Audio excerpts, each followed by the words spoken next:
Hello friends, this video on neat reproduction is brought to you by examfear.com. No more fear from exam. Question number 16. Which one of the following pairs of plant structures has haploid number of chromosomes? Megaspore mother cell and antipodal cells, egg cell and antipodal cells, nucellus and antipodal cells, egg nucleus and secondary nucleus. Okay, so let's look at it one by one. Megaspore mother cell. So megaspore mother cell is definitely not haploid because megaspore mother cell is diploid.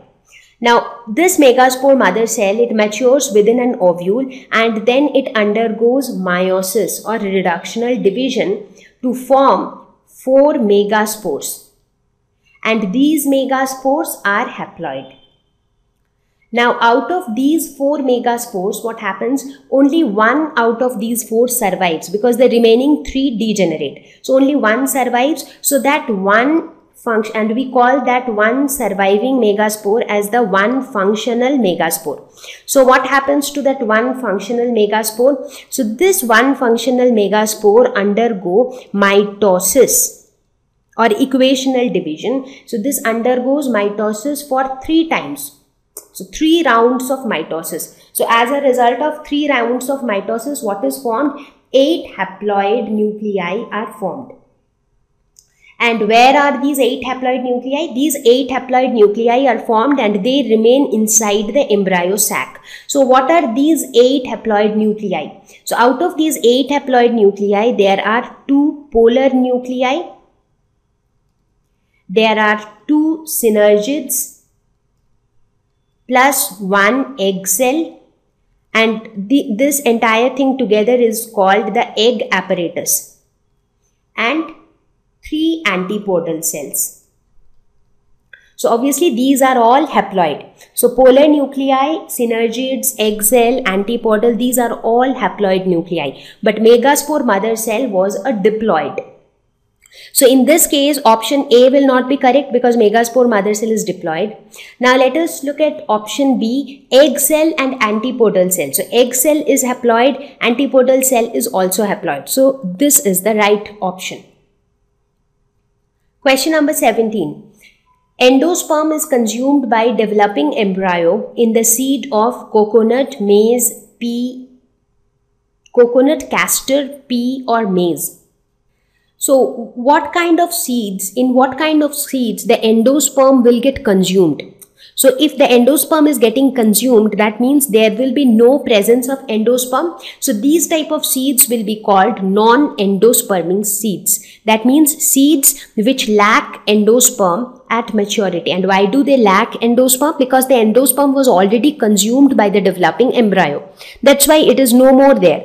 And examples of non-endospermic seeds are pea, beans, mostly these legumes. They are examples of non-endospermic seeds. So here the right option would be pea. So non-endospermic seeds are also called non-albuminous seeds. Question number 18. Which one of the following is surrounded by a callose wall? Microspore mother cell, male gamete, egg or pollen grain? So microspore mother cell is surrounded by a callose. So this is how the structure would be. So you see, this is the callose wall, the cream colored structure. So what exactly is callose? So this is nothing but chemically this is beta-1,3-glucan.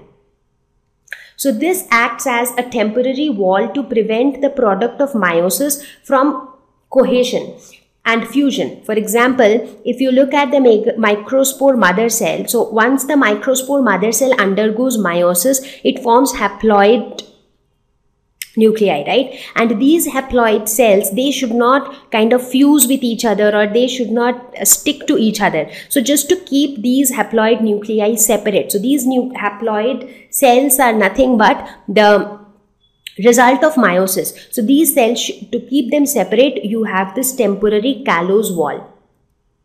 And when this callose wall dissolutes, it results in the release of free spores. All these free spores get released. Question number 19. The arrangement of the nuclei in a normal embryo sac in the dicot plants is 3 plus 2 plus 3, 2 plus 3 plus 3, 3 plus 3 plus 2, 2 plus 4 plus 2. So as we discussed some time back that these spores, what do you have inside the embryo sac? So inside a normal embryo sac, we have 8 haploid nuclei. So inside any normal embryo sac, we have 8 haploid nuclei. So from where are these 8 haploid nuclei formed? They are formed by meiosis of the megaspore mother cell.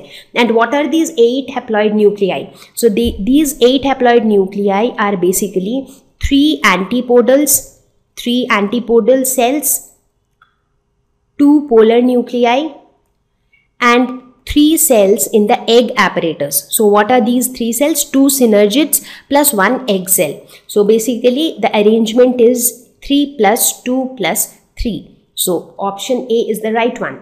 So here if you look at this picture, here you can actually see these nuclei. So you see these are the antipodals, 3 antipodals towards the upper end, 3 cells, that is the egg apparatus, 1 egg cell and 2 synergids. This is towards the micropylar end, and towards the center you have the polar nuclei. Question number 20. An ovule which becomes curved so that the nucellus and embryo sac at right angles to the funicle is hemitropous, campylotropous, anatropous or orthotropous. Now we have learnt about the different types of ovules, and we have also learnt about a trick how to remember which type of ovule is which one. So here we are talking about right angles. Now the first ovule which is straight is orthotropous, because ortho means straight. So ortho would have meant straight. So this is not the one.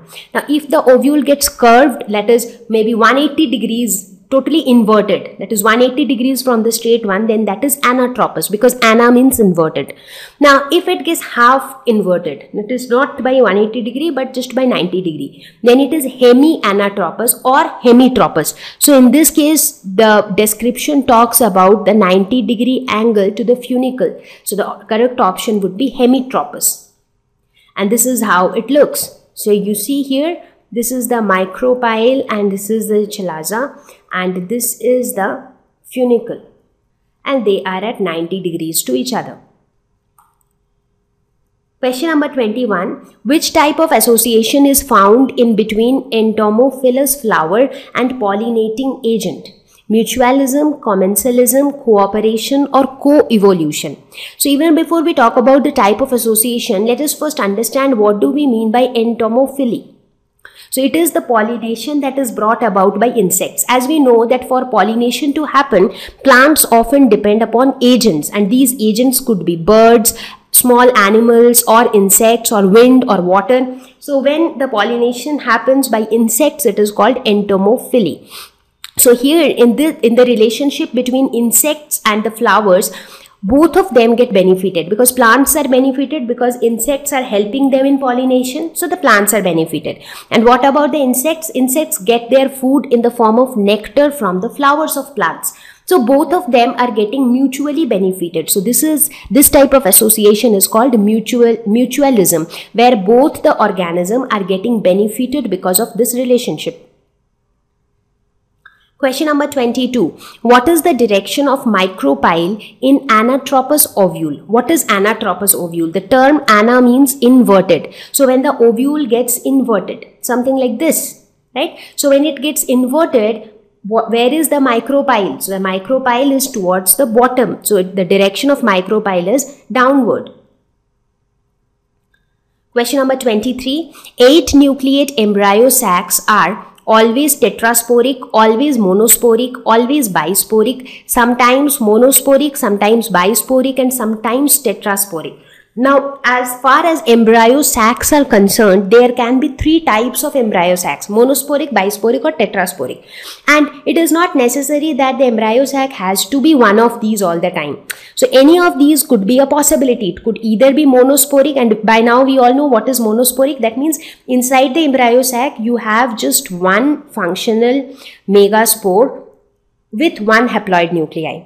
Bisporic means you have one functional megaspore with two haploid nuclei. And tetrasporic means one functional megaspore with four haploid nuclei. And you can have any of these inside the 8 nucleate embryo sac. Thank you. Please visit examfear.com for free quality education. You can learn with a simple 4-step learning process wherein you can watch video lessons, you can ask your questions, you can refer notes, and you can take a free online test. We have content for class 6 to 12 on physics, chemistry, mathematics, and biology along with practical videos. So please subscribe to our channel for daily updates. Thank you.